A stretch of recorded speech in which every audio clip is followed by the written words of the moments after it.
Bonjour à toutes et à tous et bienvenue dans notre session hebdomadaire de 3 questions A.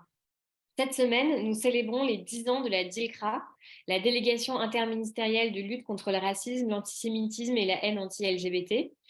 Et pour en parler, nous avons le plaisir de recevoir aujourd'hui Sophie Élyséon, déléguée interministérielle à la lutte contre le racisme et l'antisémitisme. Bonjour Sophie. Bonjour. Alors, on va commencer par notre première question. D'abord, est-ce que vous pouvez nous dire un petit peu pourquoi la DICRA a-t-elle été créée il y a 10 ans, dans quel contexte elle a été mise en place et comment sa place s'est finalement imposée au fil des années au sein des institutions françaises? Oui, alors c'est le décret du 16 février 2012 qui institue auprès du ministre de l'Intérieur à l'époque un délégué interministériel à la lutte contre le racisme et l'antisémitisme également à l'époque, puisque la mission s'arrêtait à cette époque-là. Et ce délégué était chargé notamment du secrétariat du comité interministériel de lutte contre le racisme et l'antisémitisme qui réunissait un certain nombre de ministères pour effectivement identifier les actions à conduire pour lutter contre ces manifestations de haine. Ce comité, lui, a été installé en 2003 et donc l'idée derrière la création finalement de cette fonction de délégué interministériel était de rendre plus opérationnelle, plus concrète l'action du comité interministériel. Mais le délégué à l'époque était déjà missionné sur la coordination des travaux d'élaboration d'un plan national d'action de lutte contre le racisme et l'antisémitisme et évidemment du suivi de sa mise en œuvre. Par la suite, donc en 2014, le délégué a été placé sous l'autorité du Premier ministre avec derrière l'ambition effectivement de réaffirmer le caractère interministériel de sa mission et donc lui donner la capacité, sans doute avec plus de facilité, d'être l'interlocuteur direct de l'ensemble des ministères sur les questions de lutte contre le racisme et l'antisémitisme. Et puis la société évolue, les manifestations de haine à l'égard des personnes LGBT sont de plus en plus visibles et mises en lumière d'une certaine manière. Il y a également un certain nombre de recommandations des institutions européennes pour adresser ces questions-là. Et donc en 2016, la DILCRA se voit également confier donc, la lutte contre la haine anti-LGBT et elle est également épaulée dans ses travaux par la création d'un conseil scientifique, prévu d'ailleurs dans le plan précédent de lutte contre le racisme et l'antisémitisme, pour justement éclairer ses travaux et ses décisions. Et ces missions, désormais, depuis ce changement en 2016, eh bien, ces missions sont triples, on peut le dire comme ça, à la fois conseiller le gouvernement donc, sur la mise en œuvre de la politique publique de lutte contre le racisme, l'antisémitisme et la haine anti-LGBT. Et cette politique publique, notamment, passe par l'élaboration et le suivi des 2 plans nationaux, mais également soutenir les initiatives locales qui portent la mise en œuvre de ces plans au plus près des publics et des territoires. Et puis, troisième mission qui est peut-être un peu moins connue sur le territoire national, c'est la capacité à représenter la France dans les groupes de travail placés auprès des institutions européennes sur les sujets de lutte contre le racisme, l'antisémitisme, l'intolérance, la haine anti-LGBT et les discriminations. Et à la faveur de cette évolution, la DILCRA s'est vue confier des moyens humains et matériels grandissants.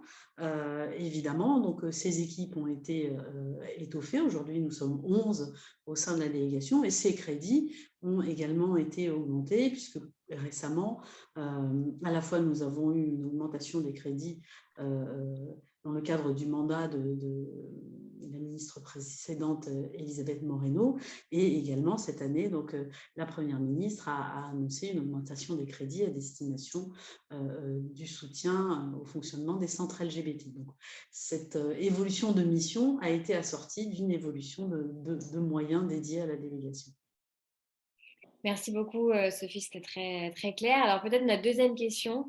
En 10 ans, 10 années pendant lesquelles il se passait beaucoup de choses, on a vu, nous en particulier, la flambée des actes antisémites, des heures très sombres aussi, des attaques terroristes. en disant quelles ont été les plus importantes avancées qui ont été permises, notamment par la DILCRA, en matière de lutte contre le racisme, l'antisémitisme et la haine anti-LGBT.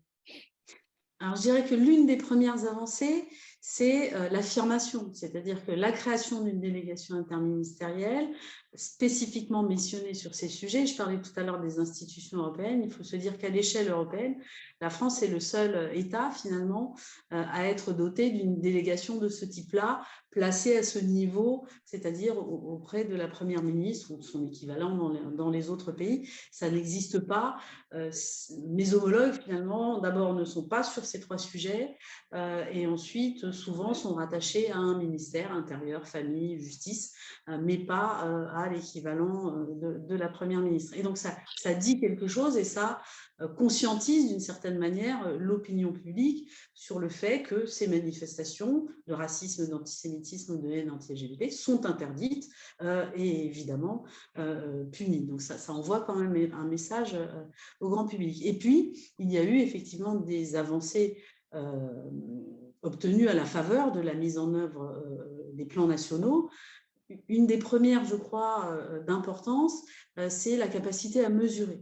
C'est-à-dire que désormais, le ministère de l'Intérieur produit chaque année à la fois un bilan des actes racistes, xénophobes et antireligieux, qui est produit autour du 21 mars, et puis un bilan des actes anti-LGBT, qui est produit autour du 17 mai, pour connaître la situation. Alors, nous savons que la situation qui est révélée par les dépôts de plainte, puisque c'est cela que le ministère est en capacité de comptabiliser dans ce bilan, la situation qui est révélée par les dépôts de plainte est sans commune mesure avec la situation réellement vécue par les personnes sur le terrain. C'est pourquoi le ministère conduit également des enquêtes dites de victimation qui permettent là, par sondage, d'apprécier finalement le nombre de personnes réellement victimes. Mais mieux connaître la situation, ça permet évidemment de mieux la combattre, et notamment une des deuxièmes grandes avancées, je crois, de l'ensemble des plans, c'est la capacité à former un certain nombre d'acteurs publics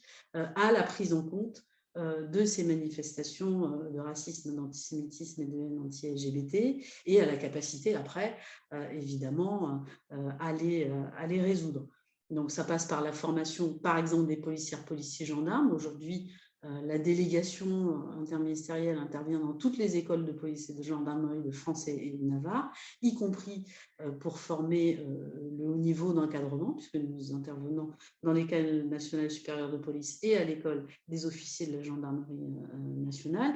Nous intervenons également auprès des écoles de l'École nationale de la magistrature, et il y a aussi des propositions de formation dans le cadre du programme national de formation d'éducation nationale. Donc ça, il me semble que c'est aussi, bon, il y a d'autres formations, mais je ne vais pas toutes les énumérer, c'est aussi une des grandes avancées permises par les différents plans mis en œuvre, c'est la capacité effectivement à former les acteurs. Et puis, une autre partie qui me paraît quand même importante à signaler ici, c'est également l'accompagnement des personnes qui sont victimes, à la fois sur un plan juridique quand cela est nécessaire, mais également par le soutien aux acteurs associatifs qui se sont spécialisés dans l'accompagnement des personnes victimes de racisme et d'antisémitisme d'une part, de haine anti-LGBT d'autre part. Et je parlais par exemple tout à l'heure de l'annonce, des annonces de la Première ministre le 4 août dernier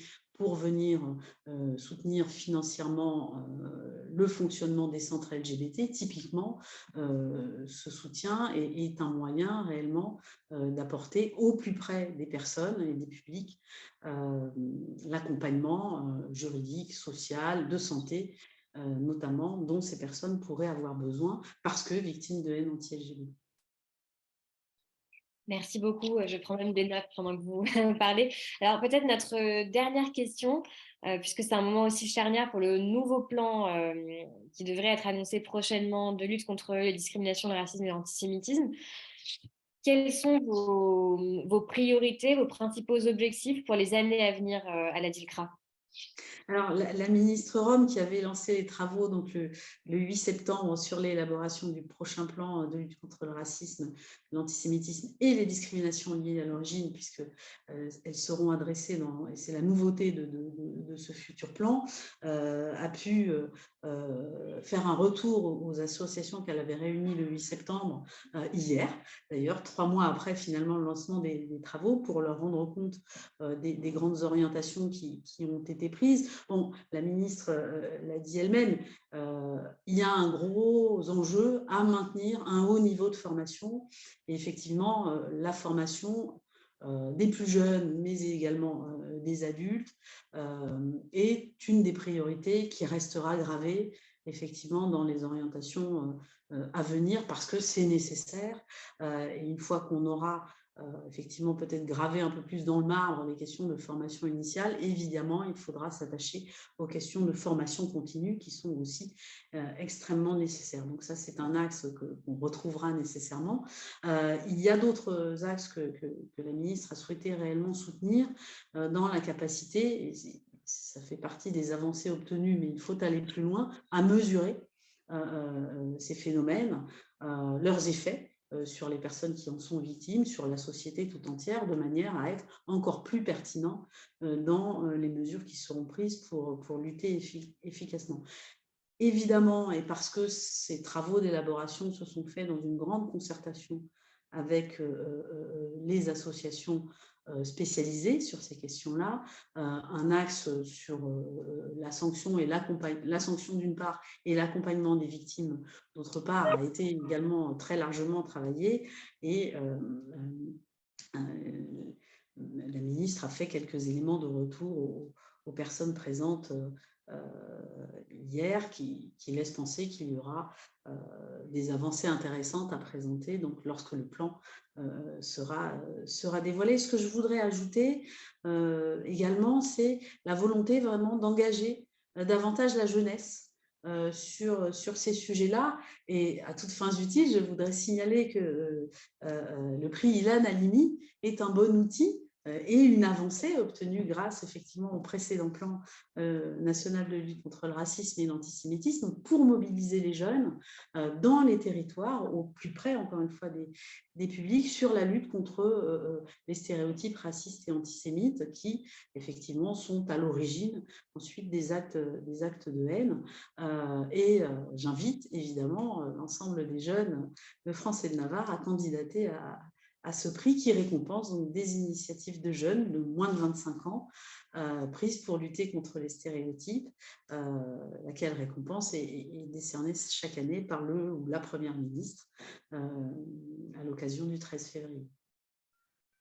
Merci beaucoup, Sophie Élyséon. On ne manquera pas non plus de partager l'appel sur le prix Ilan Halimi, comme on le fait en général chaque année pour encourager les uns et les autres à participer. Donc, on n'y manquera pas. Et merci encore d'avoir répondu à nos questions aujourd'hui et on espère à bientôt. Merci à vous.